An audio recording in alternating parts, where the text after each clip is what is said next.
Hi, welcome to the Artists of the RT Community panel. Yeah!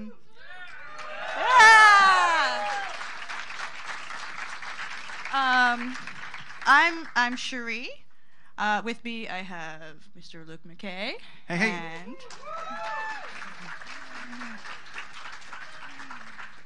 And the lovely Mushu. Today my spirit animal is Kumog. Sadly, Courtney couldn't join us today, but I'd like, if you can, to all say together, I'm going to count to 3 and just say, hi, Courtney. We're going to record it, and then it's going to be in a live stream as well. So, how do I make it's recording me. How do I switch this around? How does camera? Okay.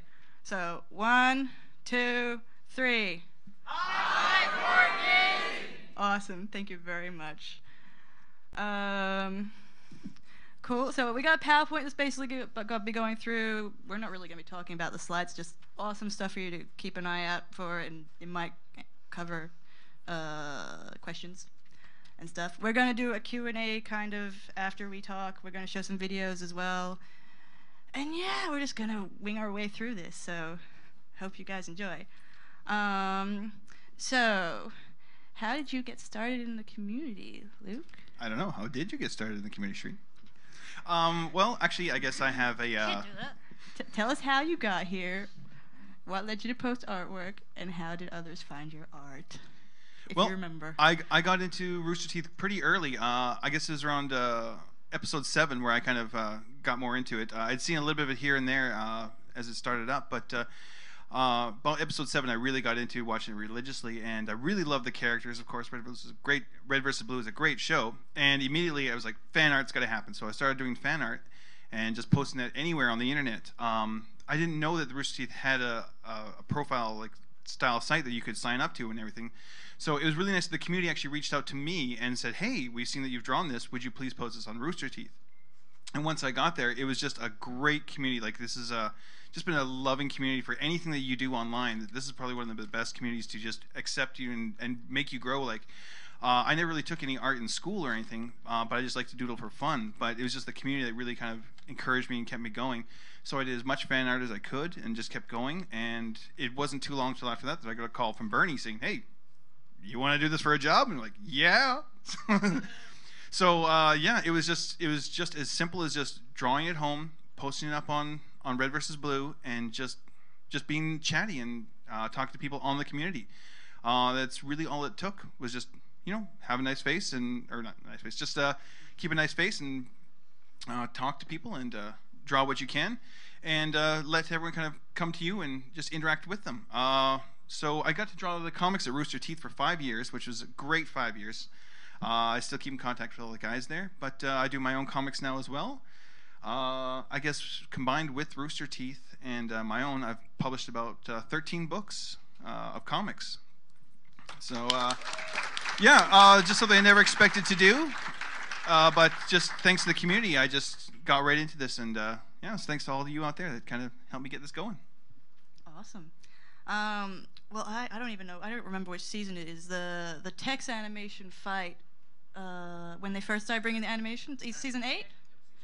That's when I got into Red vs. Blue. My brother tried for years beforehand to try, and I couldn't get into it. And I just walked past his room while he's watching that, and I went back and said, no, restart that. I want to see this. And that's pretty much how I got into it. I pretty much joined the community straight up after that. And then I just started posting artwork in my journal because I didn't know how forum worked.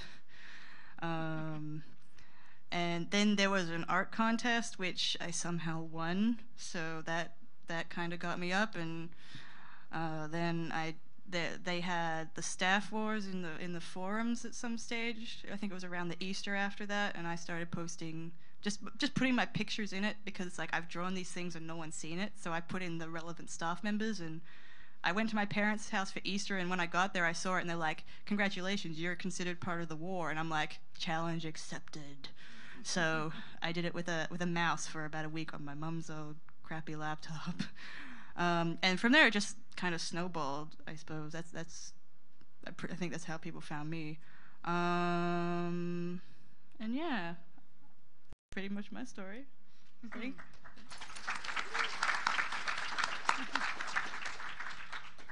I should probably just talk about Chupa babies. That's probably the reason I'm here. Like a couple of years ago, around the same time, right after season 8 came out, I rediscovered Red vs. Blue. I'd watched it before I went to college, and then I went to college, and I kind of lost track of it, and then finally came back and found it again. And of course, I fell in love with Red vs. Blue, like so many others did.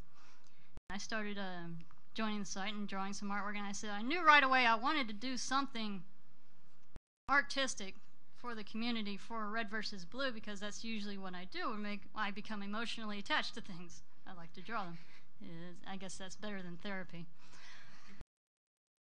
So I started drawing, I started doing artwork, and I had to brainstorm. I was like, well, I want to do something that's a little more unique, a little more specific, that's appealing to me, but still within the fandom, still within the community, and would be interesting to everyone.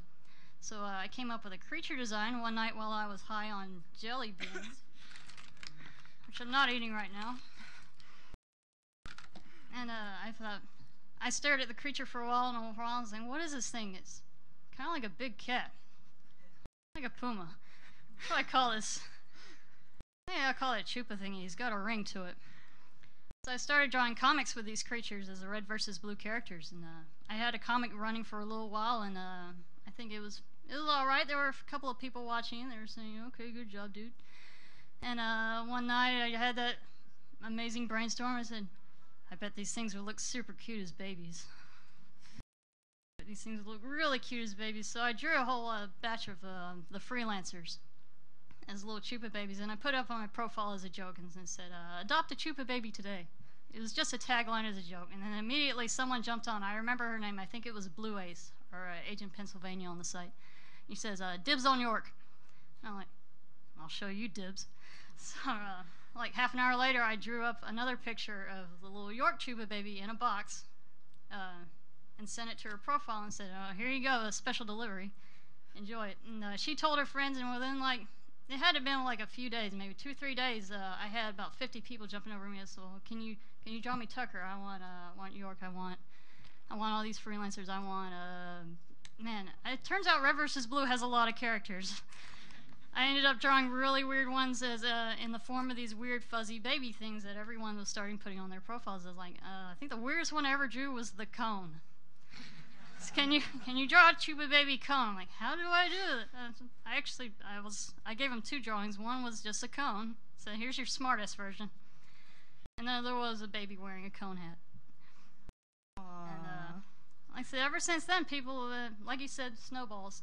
When things get popular, people start lining up, says, well, can I have one, can I have one, can I have one? And I've been really glad to be a part of that and just draw these things for free, because just giving stuff back and being a part of something like that and being part of something like this community is really the best thing there is. I guess I wouldn't be up here today if it weren't for this. So cute things. Draw cute things. That's my tip. I'm with that. I'm with her on that. So commissions, I know you just said that you do them for free, but I know the last round you did, you actually took a little bit of money to help you get here. So yeah, I'm not above begging. So how do you guys go about valuing your commission work, and how much time do you try to dedicate to that versus your own personal artwork? Well, yeah, anyone, if you're interested in drawing, you always have to consider that you're going to do some freelance drawing at some point during your day. It's really should hopefully come up at least once a day. Like we should think about, like, oh, I should do something like just a little extra to pick up some work or something. But so I try to do commissions whenever I can. When I first got on Red vs. Blue as well, I was drawing just for free as well. Just I'd go to random people on the site and go, hey, I don't know you, but I'd like to meet you, and so I drew you, and here's a way to meet you. And it really was a great way to meet people on Red vs. Blue. One nice thing about the internet, interacting with images is just so convenient, because like posting a video when is a little bit more dramatic and a little bit more production, and then writing something just simple as text is a little simple. So you can do like a nice little halfway, like draw a little doodle just to introduce yourself or interact with people, and that worked really well. Although for myself, I ended up drawing a lot, and it started piling up, and I did get a lot of requests. And I guess once the moment you get a lot of requests, it's like, oh, I really don't have time for this, so I'm not going to do it unless you pay me. And then it's like, okay, then pay me. All right, then it's done. So That's usually a good way to, if you ever think about drawing and getting into commissions. I'd say start off like, just do it for fun, do it for free. But the moment where you say to yourself, man, I don't got time for this, then charge. And it's like, oh, okay, you'll pay me? Yeah, okay, then I'll make time. Yeah, but then just as the longer I stayed on, I charge a little bit more, and kind of test the waters. Like, what if I can charge this guy a little more?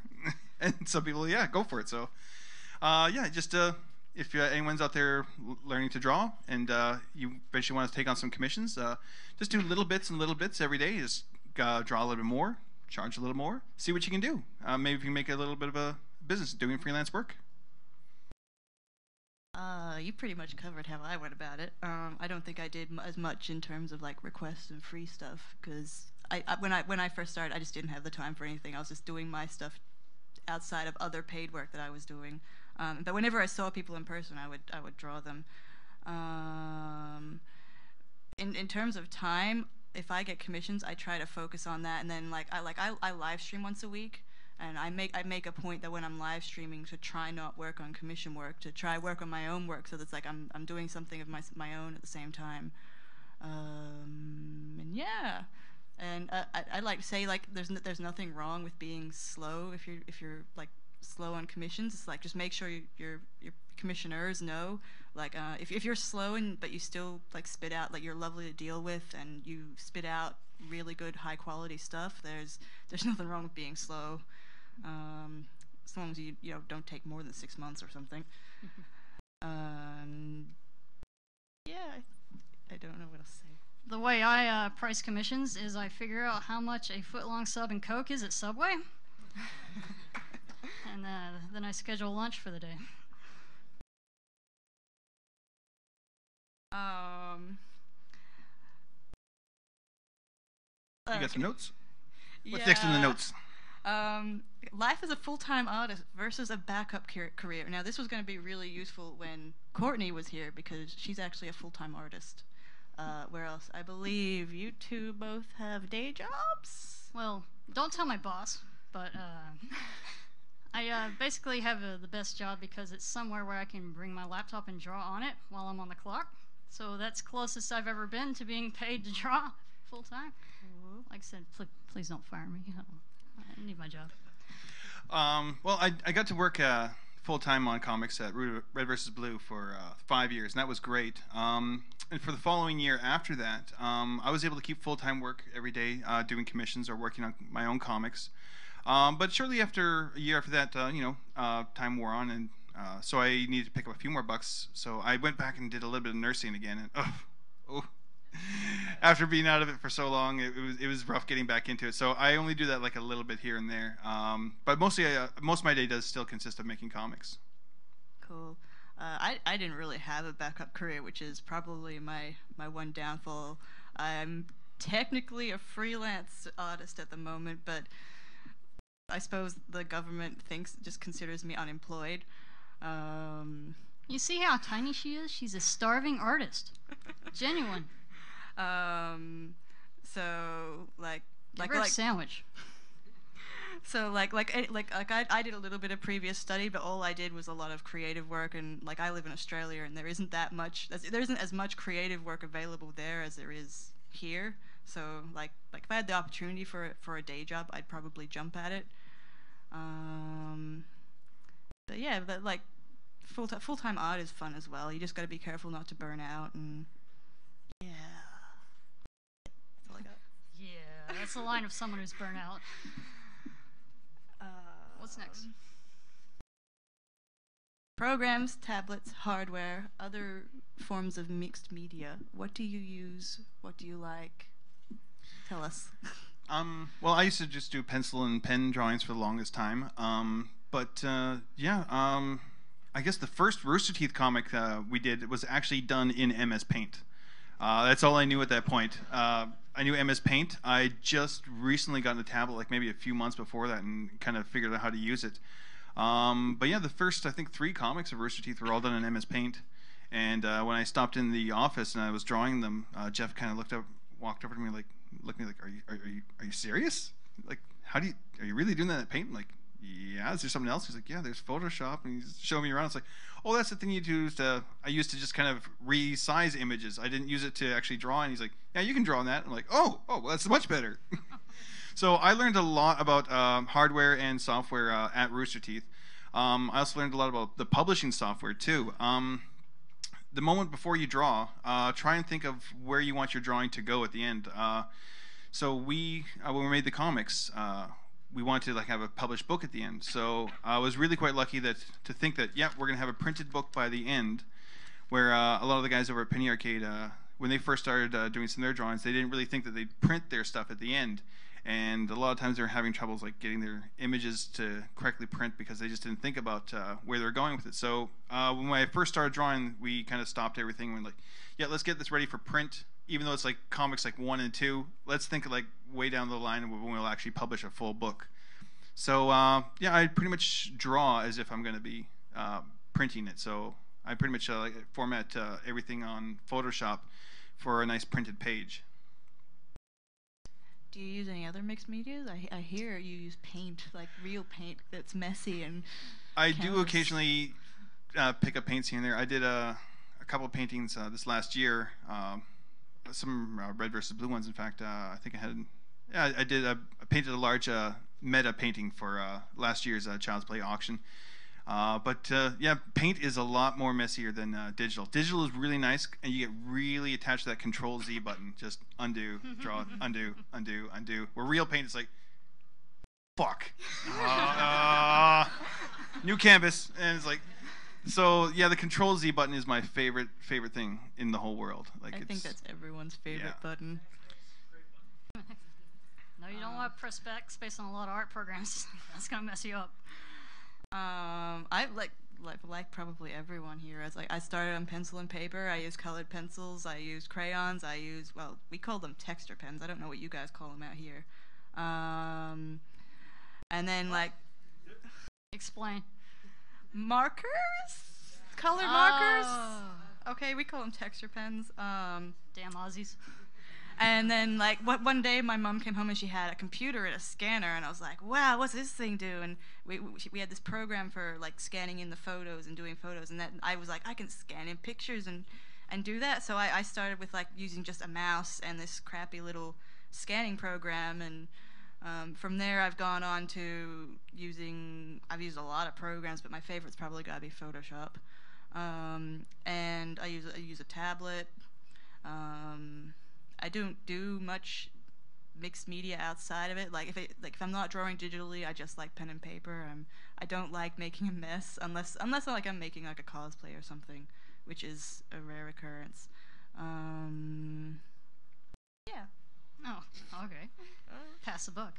The thing about me and hardware is that once I get attached to something, I get really old and set in my ways about it. For the longest, I used colored pencils and paper, and I did a lot of stuff with that. And when I first got a scanner into my household, that was the greatest thing for me. It's like I can finally share my pencil drawings on the internet. This is amazing. I had I can't remember what brand it was, this scanner, but I had it for over 12 years. By the time I had to retire it, it sounded like starting a dryer every time I used it, but I was so attached to it, and it worked really well. The only reason I actually had to retire it was because I had a computer that no longer had a compatible cable. So it's actually in my closet. It's living on the ranch now, and the pastor's retired. As far as but I finally did eventually get a tablet about 2 years ago, and I figured, well, if I'm going to take digital art seriously, I need to really learn how to use this. And the thing about tablets is when you've been drawing on pencil and paper or with pens or markers, you get a lot more control over what immediately appears. And it's hard to get used to a tablet, but if you're trying to start out with one, you can buy a cheap one. They're not, usually one's about $70 if you get a low-end, small, cheap one. And you can start with that like I did, and give yourself some months even. I used mine only for coloring at first, and until I finally got confident enough with it to start online. So if you get a tablet and you're like, fuck this, I can't draw, nothing's working on the screen, just give it time, give it a lot of time. I think that's any advice we would give you is that anything to do with art or any kind of art or craft, you just got to put a ton of hours into it to get used to it. Very true. I had something, but I forgot what I was going to ask. Oh, do you guys have any particular experiences like with being like we've talked about being as part of the Rooster Teeth community and stuff? Have you guys have any particular experiences that have just like blown you out of the water in regards to your artwork, like or support from the community or like any instances like that? Well, as I was saying, the whole Chupa Baby thing, like I mentioned earlier, it was amazing because once it took off and once it became popular on the site, I would notice I would draw a Chupa Baby and I would give it to someone on their profile, and then next day I would see it in top posts or something, or on the top post part of our site where popular images show up. And it's like, I can do this every day. Every day I would draw one and post another one, give it to someone, and they would thank me, and then the thank you was really the best part of the drawing. When you were done with it and saying, I think it looks okay, and then someone would send you all the little emoticon hearts and smiley faces and frowns all over. Thank you, thank you, thank you. And it's like, that's the real rewarding part of it. But then the next day, of course, I'll see it all over the site. I'll see it in people's avatars. And anytime I go on log on the Rooster Teeth and I see someone's avatar that's a Chupa Baby or something I made, that's the best part for me. That's the most overwhelming part of this community. You guys are great. Do I have any Chupa Babies in the house here? Any of my Chupa parents? Hands in the air. All right, there's half a dozen people. That's awesome. I love you guys. I know about my experience, like just being within the community. Like I remember the first time I opened up commissions, I was like, I need to get to Melbourne. There's this thing called RTX happening. Some meeting people from the internet. I need $300 to pay for my plane ticket. And within 24 hours, I had $900 worth of commission work. It took me 6 months to get through it all, and I'm very thankful for everyone who was so patient with me. And like since then, it's only like I said snowballed earlier. It just snowballed bigger and bigger. Like I did it again like the next year. Like okay, now I'm trying to get to Sydney. Same deal. I just need $300, and I still managed to like triple that. And it's pretty amazing. And then the last time I did it, like, got me this lovely laptop, which was really expensive. It's very shiny. And you need to dust it though. Look at this. Yeah, like I had like a 6-year-old computer, and it was like thanks to the community, I was able to actually put money together and get a new fancy laptop. Do you have anything, Luke? Well, I guess I have some good stories. I guess drawing on and posting my stuff got me a job. That's always a good perk. But yeah, actually, but no, you also have like a lot of you do a lot of drawings of people on the site. Is anyone here in the audience drawn by Sheree or Sherry? You mean Sheree? Ah, Sean. how about Damn, me? Aussies. Have I drawn anyone in the audience here? I drew that guy. I know him. You, definitely you. A little bit.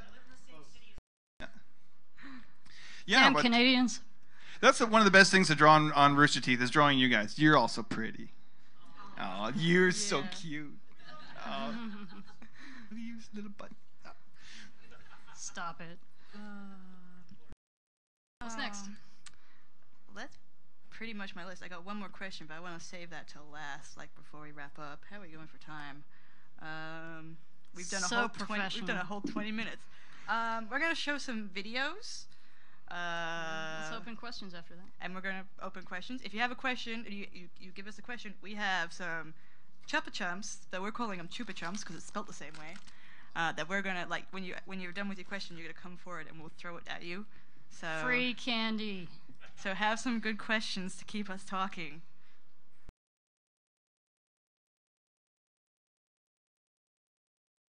I can attest, these are delicious. I might go. Oh yeah, I love this video.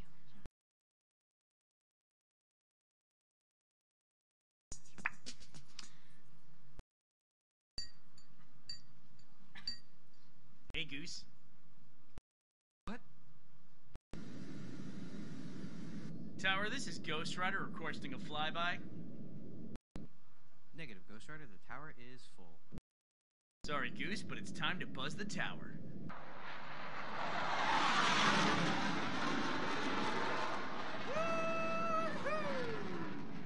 Son of a bitch.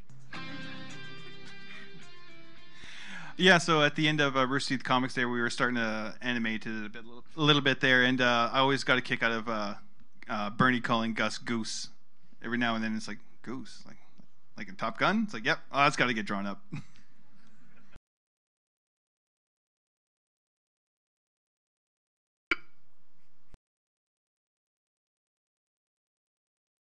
We're here! Is anyone hurt? No one needs to be killed. Okay, I'm on the radio too now. This is fine. What do you want to talk about? So this is it, Tucker. This is your little monstrosity. Your little abomination of nature. What do I do? Why are you asking me? I know how to be a dad. This isn't the way I planned it. You planned this? Tucker, I had no idea. No, I mean, I always wanted to have that ideal father-son relationship. You know, where I see him for like 8 hours every other weekend and send checks to some woman I hate. It's emotional conversations like this that make me miss my mom. Alright, look, let's leave these two alone. Let them do a little bonding. Hey, don't leave me here with him. What am I supposed to say? Ask him if he likes baseball. It's an alien baby caboose. Ask him if he likes t-ball. Alien caboose. Alien was the key word in that sentence. Seriously, don't go. I don't even know where to start. Tucker, he's part of an alien race whose only purpose seems to be to tell huge, grandiose lies to people so that they can seduce them and then impregnate them. So, why don't you start with that? You know, common ground. Yeah, I think I'll just stick to baseball. Tell him about how his dad got to third base with you. Caboose!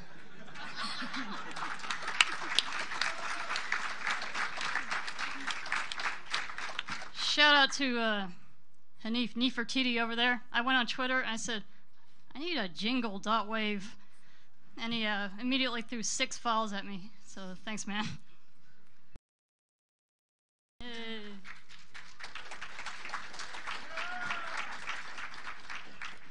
I don't have anything to show, but if you go and check out the SideQuest booth, I made all the merch. So we have some really nice bandanas that you might like. She's kind of a big deal over there. It's kind of based off this weird blue versus red series we like. Mm-hmm. I don't know. So does anyone have any questions? Jump up to the mic. Jump up to the mic up there. Make a line, so go. Mush. I will throw a small hard object at you. Just remember to come forward once you're done with your questions. Bring your catcher's mitt. Do you have a favorite piece of art that you've made or series of pieces of art? This is for everyone. Okay, thank you. I guess actually, art-wise, I really had a lot of fun making the steampunk comic I did with Eric Doughty. I'm looking forward to making some more of that soon, but it was definitely more of a bit of an artistic challenge and putting a lot of details and doing steampunk, which I normally wasn't accustomed to, but it was really nice to do, and I was really proud of that one by the end. My favorite stuff, I think I didn't do them lately. I started doing trying to do some digital paintings of the Ruby characters. I think I've done Ruby and Weiss so far.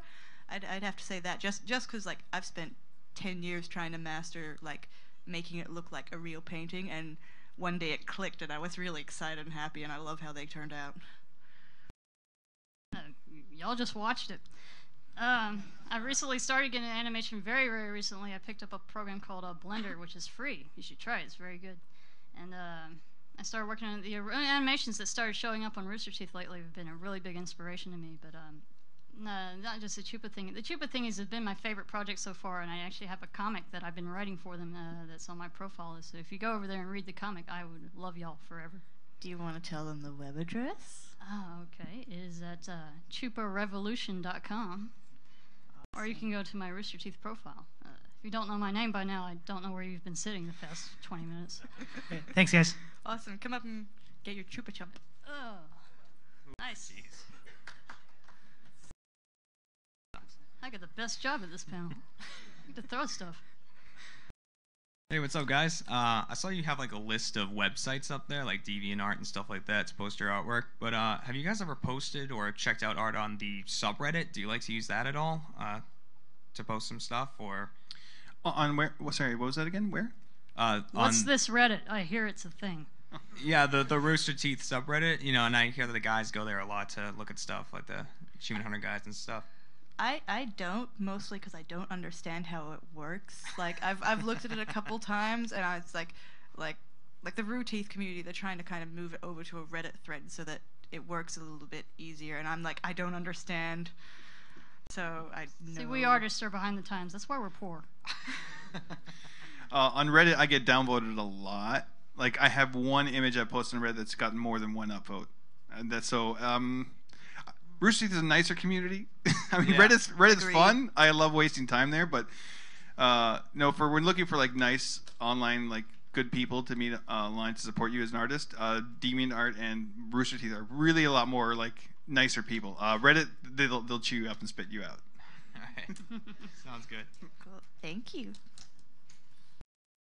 Here we go. Yeah. Good bounce. Hey, got some air. Put your eye out next. Put your mom's eye out.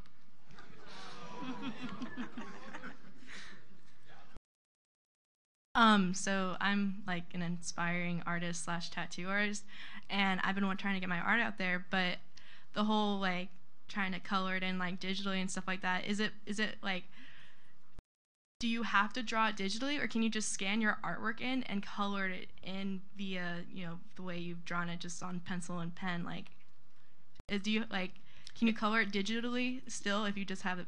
Yes, you can. Yeah. There. When I first started drawing, I would do pencil drawings and then scan them in. I'd turn the contrast really high so that I get like really thick black line, or the pencil lines would come out as black, so I could get a white and a black images. And as I said, I only used MS Paint at the time, so I just bring that to MS Paint and I could literally just drop in colors. But then the moment if you use Photoshop or anything else, just scan it in, get a nice good contrast, or a really good scan will help you color in your pencil drawings a lot better. So fiddle around with your scanner settings until you find what works well for you. Quite often just scanning in your pencils and then just putting in Photoshop just another layer over top, and then just kind of coloring almost right over the pencils works really nice too. Like the layer, do you mean like putting like the same image over the same image, or? Yeah, you can like duplicate the layer, I guess, and kind of color it in, or just a transparent layer and then color over top works really well. For myself, I really like to just turn the contrast really high on my pencils and then just like kind of drop like paint bucket drop into that. But yeah, definitely like if you're going to scan in your artwork and that's the way you prefer to do it, play with the scanner settings as much as you can until you find exactly what you want. Like play with it a lot. Like take a couple of days. Like try something different. This like there's lots of settings, and play around with it until you find what you like. Yep. The man said it. Yep. Catch. Oh, that was bad air. That was a foul on my part. Do I get kicked off the panel now? No, you're Aw. stuck here Damn it. forever. Hello, guys. I work with special needs kids, and a lot of them are severely disabled, and the only form of communication they have is drawing. They can't talk. They're not high enough to... They know their letters, but they're not high enough to be able to write them, but for some reason they can draw. And I try to foster that, but is there any... I have a kid who has CP, but he loves to, I guess, scribble. Any Actually, I did nursing for quite a few years, and I still keep in touch with it. I actually do a lot of drawing with quadriplegic people. In fact, people who do have some but very, very limited motor function. Yeah, I love encouraging people to draw, and especially like if someone's trapped in a chair and they're like, you know, there's only so much I can do. I can't go around and play, but sitting and drawing is something I can do quite well. One thing is, it's great to encourage, but of course, these are standard tools for you and me, like a pen and a pencil and paper. A lot of times you're going to have to adjust everything, like just like how a paper sits, and adjust pens, like make them, like tape them up so like they're that thick. If that's the only way they can hold it. And a lot of times, like kids with CP and just some kids with like mental disabilities, they're not going to hold a pen like you and me. They might hold it like this. and help them draw like that, or they might even hold like this, or just however they need to do it. That's how it's got to be done. So it's really, you got to change the tools and the way you'd help them draw to what they can do. Okay. So yeah, but don't. One thing that often helps is duct tape. Like, get pens, get duct tape, and just help them hold the pen the way they want to hold it. Help them hold a paintbrush the way they want to hold it. And once they can use the materials and their equipment the way they want to use it, then they'll draw more and they'll get more encouraged, and it's a lot more fun.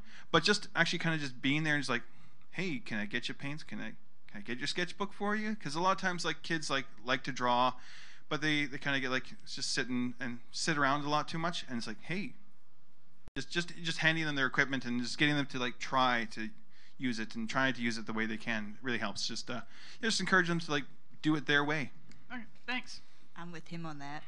What's your name? Tiffany. Tiffany. Kudos to you for what you do. Well, I've always enjoyed it, so. Good catch. I guess a sweet arrow on this one. Yeah. I wanted to know, like, what are the really like big pros and cons to actually drawing stuff by hand and using the computer? Because I've done like a little bit of doodling on, paper, but never really done anything as far as actually drawing on the computer. And I've kind of actually been interested in getting started doing that. Luke already said it. Control Z. Yeah, I have the one advantage about the computer is this is the size of a computer. I have stacks of paper this high, like all over, and it's like it can be a mess.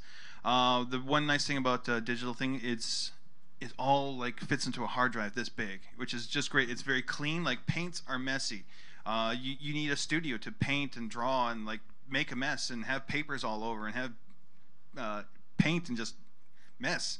But this is very clean, very nice, and very easy for erasing. And yeah, it's just, and as it goes, it kind of almost gets a little cost effective to have a computer if you're doing lots and lots of drawing, where like art supplies do add up. And so where this, like, it's just always the same equipment. I'm gonna bring in the negatives on this. The downsides that I've seen to it, like if you tend to focus on one more than the other, you will like, if you're not doing them enough, you'll lose practice in doing either one. Like I spent 2 months working straight on the computer, and the minute I went back to paper, it was a lot harder than it should have been. It was the exact same with doing it on the computer. I changed how I was doing my artwork, and then when I went back to do it the original way, it was frustrating because I was out of practice. The other con, I suppose, to a computer is that if it breaks, then you don't have it. That is one expensive art supply. Yeah. A computer. And that's all I got. I don't want to sound like we're talking down traditional medium, though, because if you're good at pen and paper or pencils or paint or whatever it is you do, and you're actually really good at it, and you've spent a lot of time, there's always something about traditional medium that will look better than digital art. No matter how much computers advance or digital art advances, there's always going to be a nice artistic charm to digital pieces. To traditional pieces over digital pieces. So if you have that skill, if you have that talent, don't ever let it go. Like Cherie said, keep practicing both ways. Yeah, pencil and paper you can take anywhere. Carting around your giant hard computer. I used to cut it and my screen up to my parents' place every Christmas for the whole 2 weeks I was up there, and I'd work on it. It's like that was a pain in the butt. But like if you can take pencil and paper everywhere, just do it. It's worth it. Thank you. Go. Oh, whoa. There's a little left there. Hey, this question is for all of you guys. Where do you envision your art taking you? Sorry to sound like your parents, but I'm on a fucking panel. Where else am I going? We're internet famous. I'm here. Apparently. Yeah. Actually, really, any kind of art. I mean, it's like, of course, I'm trying to like kind of keep employed doing it, but really, it's something you got to just do for the love. Like, really, just do it to connect to other people. But of course, I would love to see it to do it full time. I mean, that's the one beautiful thing about the internet is you can make a living at drawing, and actually quite quickly. I guess like back in the 80s and 90s to like actually make a career in art, it was really grueling, and it was very cutthroat, and like if you didn't like absolutely be that starving artist, that was how the way to do it.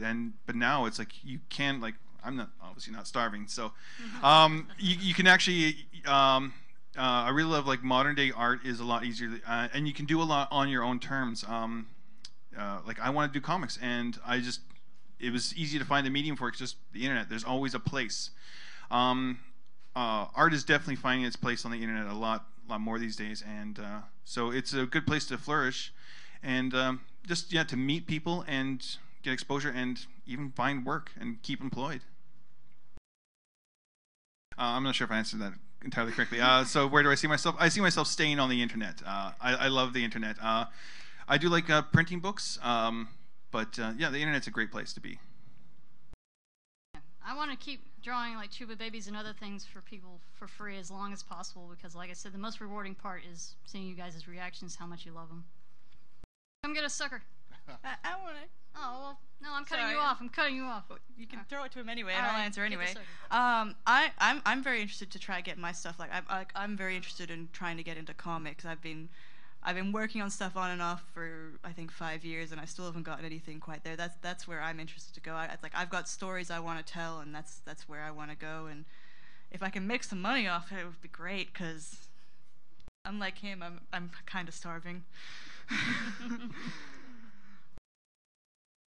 Hi. My question was, how do you guys feel about conventions? Do you attend any? Obviously you're here, but do you do anything more than that, like go to artist alleys and such? I've never actually had the privilege of being. Well, I have been in the artist alley once. I had my first experience with it last year. My friend had a booth promoting his studio, and he offered to let me sit there. And for the first day, I didn't do much. I kind of just left my bag there and went off and saw all these panels. And the second day I came back and I sat down, I just did some drawings, and then I was just tearing them out and putting them on the desk. And then someone came up to me, he's like, "Can I buy that?" And I'm like, "Sure." He's like, "How much?" $5. And it's like, "Do you have change for 20? No." And then he came back like 5 minutes later with a $5 note, and I'm like, "You're buying this?" But I even went to make change for it. Yeah. That's and commitment. I think I made like $30 that day. Like I bought a stuffed animal and I lost it, so I managed to like rebuy a new stuffed animal that day. I covered my costs. I'd be keen to try getting more into artist alley thing. Like for me, it feels a little bit intimidating, but then it's like I'm getting better at it. That's me though. What do you guys? I do lots of cons throughout the year. RTX is one of my favorites, though. Yeah. RTX. But yeah. But definitely, yeah. If you're an aspiring artist out there, the concert can be a little intimidating. I mean, it's like, oh, I gotta go meet people face to face and interact, and will they like me? Will they not? I don't know. But it's one thing. If you're gonna do art seriously, I would definitely say, yep, you're gonna have to do it eventually. So jump in that pool and hit up your local convention. Like usually there's someone like in your local town that'll have like a comic convention, and it might be big, it might be small, but yeah, just grab a booth of any kind. The first Vancouver Comic Con I went to, I had the tiniest little table. I think it only cost like $15 to get the table, and I think there was maybe an attendance of like 50 people.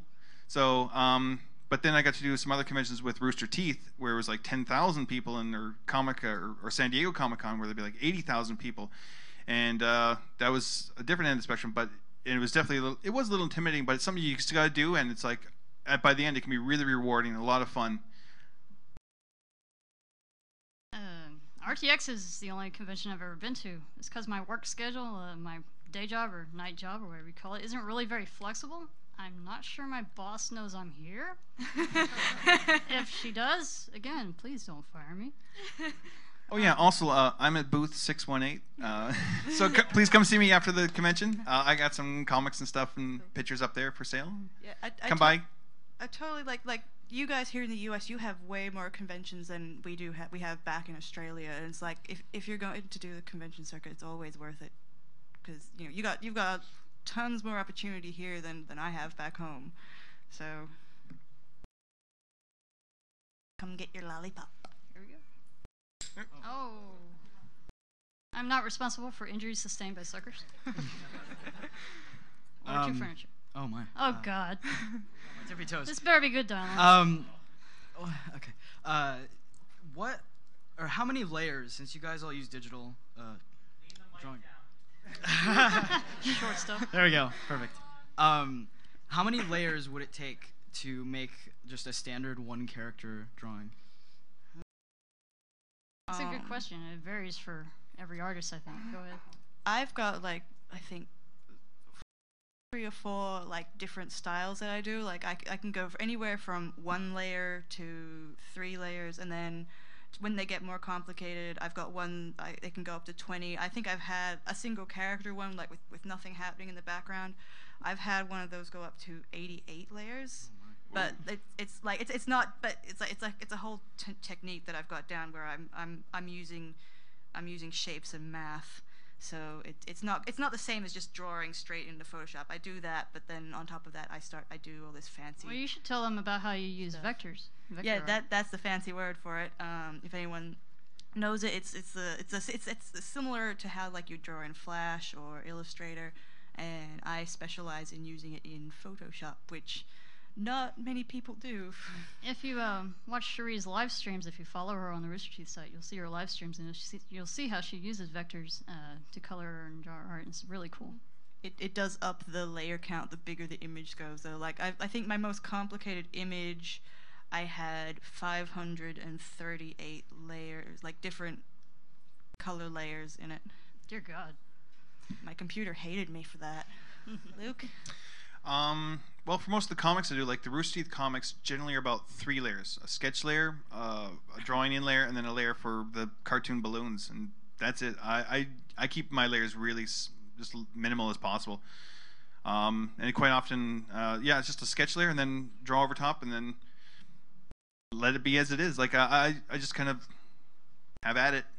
Layers can be your best friend. I was a lot like Luke. I started out really simple. I really didn't use a whole lot of layers.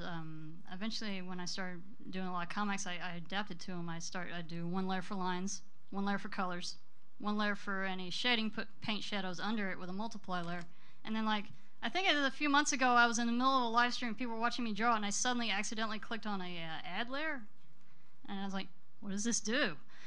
And I was like, "Holy shit! I've had this program for 7 years. I didn't know this was a button."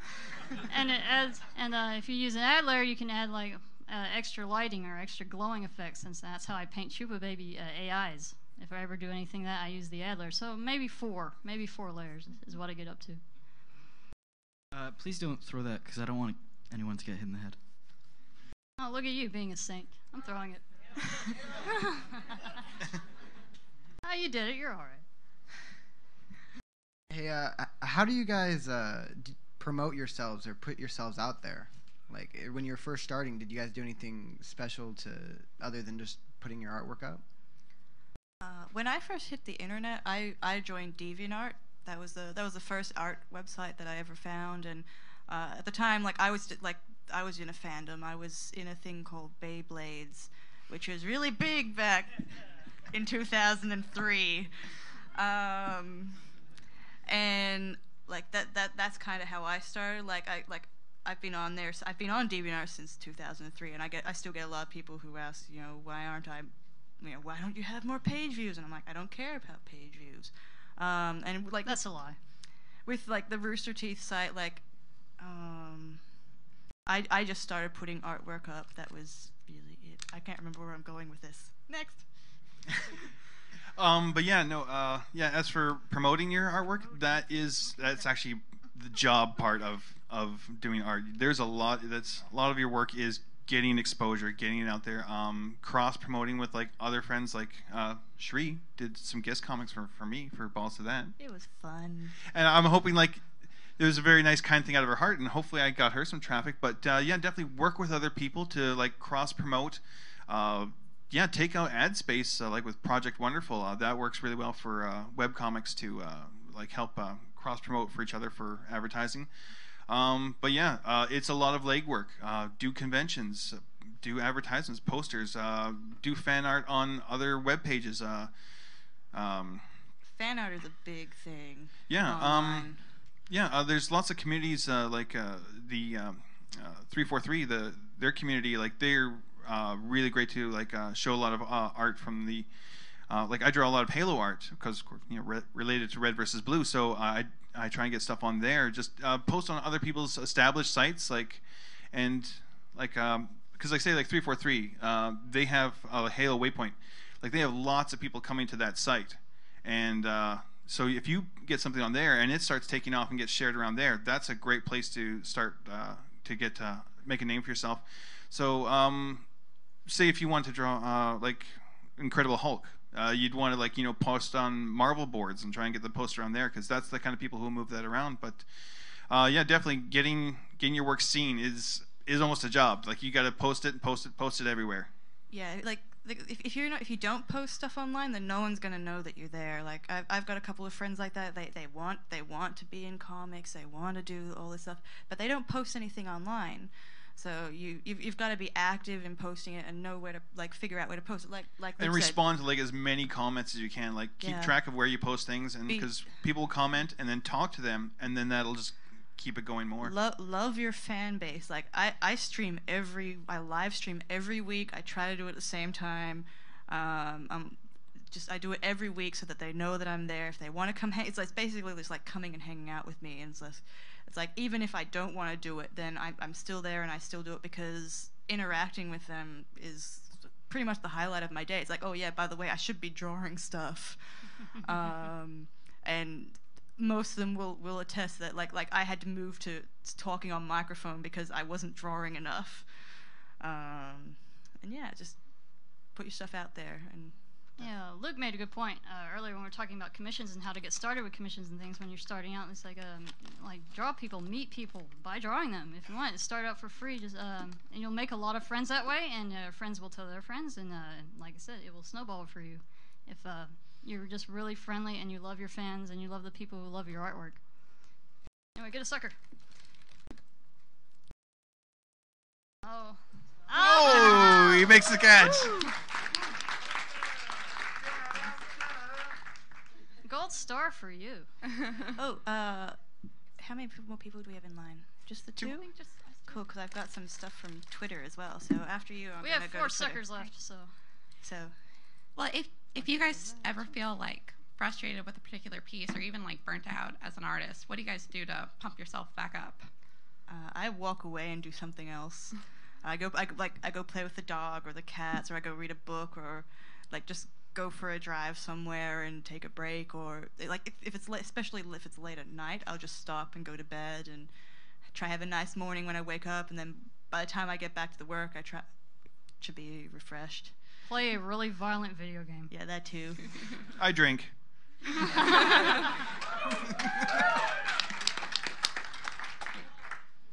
Thanks. Here we go. Ready? Okay, I got a couple here from Twitter. This is from I don't even know how to say it. DJ Perez. Where do you get your drawing styles from? They are all unique and cool. Oh, I straight up tried to steal a Gabe style from Penny Arcade. Like that's where I started. I was like, oh, Gabe draws this way. I'm gonna draw that way too. You got a way and to go, I just screwed it up, and it ended up looking like something different. Yeah, no. I've told Mike to his face. It's like, dude, that's how I started. I tried to rip off your style, and he said, well, I tried to rip off Steven Silver's style. And I was like, okay, so it's just a circular thing. Like someone's always trying to steal in there, and it just goes around. Any form of art is derivative. That's something you learn. Mm-hmm. I just started drawing anime. And then, like, when I finished high school, I went and studied some graphic design or something. And for my first entire year, I had my teacher sit there, and she kicked my chair every day saying, make your own style, make your own style, make your own style. I did it the next year, and that was when I, like, actually started to get, like, some commission work and stuff, because I wasn't just drawing generic anime. So I just keep developing it myself, really. I have to answer this one? If you want. I forgot what the question was. I was staring at these stupid chumps. Come get a sucker. This was a Twitter one. Oh. Well, that's why I don't remember. It's not a real person. It's someone on Twitter. It was, where do you get your drawing style from? Oh, okay, my style. It is really similar to you, I think.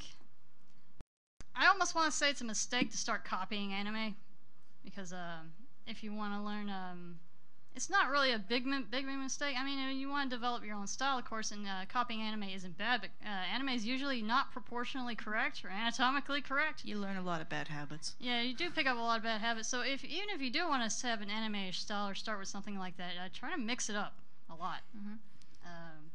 I can't remember what I started. I think I copied artwork from video game instruction manuals for a while, especially RPGs like, well, not Final Fantasy, because Mono's artwork is weird and watercolory, but things like Akira Toriyama and things like that. Next to the mic. Besides Rooster Teeth, or the Rooster Teeth website, and TubeBabiesRevolution.com, where else can we find your artwork and such? Talking to me? Is that Mishu exclusively, or all of us? All three of you. Right. Oh, well, I'm on DeviantArt at mayayoshi.deviantart.com. Where are you? If you just Google Cherie, I think I come up everywhere as that. I've even got my own website, which is just www.cherie.com. I was so excited when I got that URL. Like, I'm on DeviantArt, I'm on Twitter, I'm on Tumblr, I'm on Rooster Teeth. I've lost count. That's it. Yeah, I got lots and lots of sites too. I'm on Rooster Teeth, halo.bungie.org, Halo Waypoint, LukeMckay.com, thebuttonmash.com, ballstothat.com. I'm on DeviantArt. Although the very first place I posted my artwork was on elfwood.com. It was just this. Anyone remember that site? Yes. No? All right. But yeah, all over the internet. I post all over the place. If you're gonna be somewhere on the internet, just try keep like your username consistent. I'm Cherie everywhere, and now like I type Cherie into Google and it auto completes my surname. So and then like the first page is just all me, and that's like a really nice feeling. So it's like if you're gonna post your stuff, just try keep it consistent, because if you're changing your username across places, it can get a bit hard. Like I know you can't always get your username, but yeah. I hope the jackass on DeviantArt who took Mishu is listening, because I want my account. You've been sitting on it for 5 years. You haven't done anything with it. Ready? Go. I'm just gonna say quickly, sorry Twitter, you've got so many questions. We got people in the line for the mic, so I'm gonna go with the mic. Hey, it's time to plug other people now. People on the live stream can't see, but there's a screen to the left that has a whole list of other artists on Rooster Teeth. I want to know, for each of you, of people who are not on the panel or supposed to be on the panel, who is your favorite other artist and what do they do? I really like Erica Langworthy. She works with Just Kid, and she made Drawn by Pain. That's, I guess, one of her more notable things. She does a lot of work for Rockstar Games, but I really love her art and love chatting with her, and got to meet her on Red vs. Blue. I don't remember her username. It's Krista Gali. Yeah, I love her artwork, and I wanted to meet her and she couldn't come, so oh well. Is Mietta fan sitting here? Get up here. Get up here. She draws very, very, very funny Red vs. Blue like sketch art and comics and things, and Monty featured her artwork once on the site. Here, free sucker, free.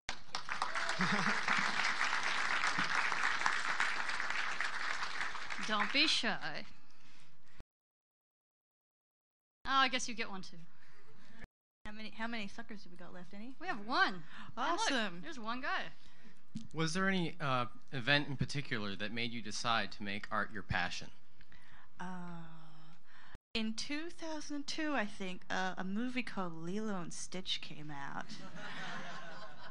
And there was this guy called Chris Sanders, and he had this amazing art style that I've loved for years and years and years. And last year, I actually had a friend, like, he met him at Comic-Con and brought me back a whole bunch of his art books. That's my story.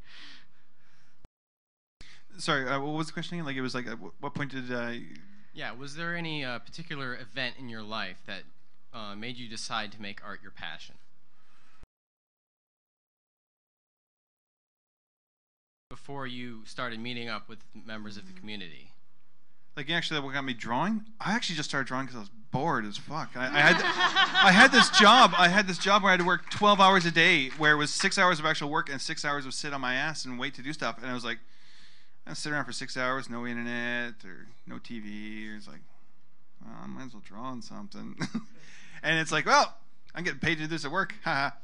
So, I was kind of like that too, but I was in high school, so it's like, oh, I finished all my classwork drawing my book, and then my teacher would confiscate my book because I'd finished the work and I was drawing. One of my earliest memories, weirdly, I don't know why, is of crawling out of the room I was supposed to be in and going to another room and finding pens and crayons and drawing all over everything. And I did get in trouble, and from then on I thought it was a rebellious, cool thing to do. And here I am. Come get your chupa chup. Last one. Oops. Okay, I'm going to take one more question, but this one's going to be from Twitter, I think. So let's see, who's on Twitter? We love you, Twitter. All your imaginary people on it. We've done that one. well, I have a question for the audience. Okay. Oh yeah. Well, I don't know. Anyone want this? Cool. Okay. No, behind you. Her hand was up first. So. Really quickly, this is probably one thing we haven't covered. Alexis Waters says, sorry if I butcher your name. Hello, I'm currently attending art school and was wondering if you guys had any kind of formal training. When I left high school, I studied graphic design, and just a couple of years ago, I studied 2 years of animation. I didn't learn anything that I didn't like.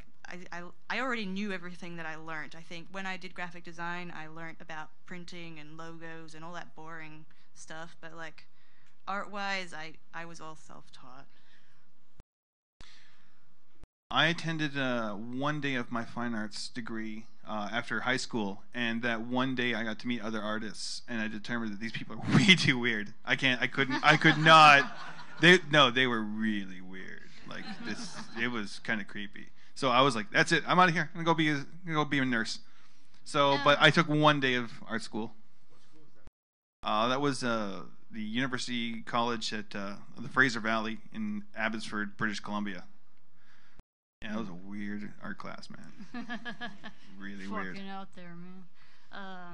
I find out if there's something you're really passionate about. If something you're really passionate about learning and you really want to learn it, you'll go and learn it. You don't need a class. Classes will teach you important techniques and show you tools you might not have known about before. But we live in an age of Google. Go Google it. There's tutorials everywhere. Go on YouTube. You'll learn how to do about anything there. I've never been to, I guess, a high school art one count. I was just trying to skip PE. Other than that, like I said, if artwork is something you're passionate about, you will find a way to make it happen. You will teach yourself, and it will be the most fun part of it. So there's no right or wrong way about art school. It's like you could either go for it or you don't have to. It doesn't really matter. I suppose it comes down to, well, you guys have to pay for it all yourself, don't you? What's that? For college? Yeah, it's kind of expensive thing here. Yeah. Don't know if you knew that. Yeah, but as for art school, like you can do it at home, but it is more difficult. Like school, like art school, it is an environment that is going to nurture you, and you will definitely like advance a lot more quickly in a place like that than you will just all on your own. Like if you're gonna do it on your own, it's gonna be a little harder. Yeah, well, for certain. Like I studied 2 years of animation. I'd already done animation in the past. I think if anything, like I was able to tighten up my skills. I had time to focus more straight on that, and I met a whole bunch of like-minded people. And yet you're the one who didn't bring an animation to show. Yeah, and some like I had super supportive teachers who I still see, and they're that's just like I went mostly for the people, I suppose. There's a good Twitter question right here. Oh, really? Did you see Read it? Sibwara. Shout out to Sibwara. Somebody knows who he is. That's not a good sign. Did you ever deal with any significant projects being lost? Did you ever redo them or have to retrieve them?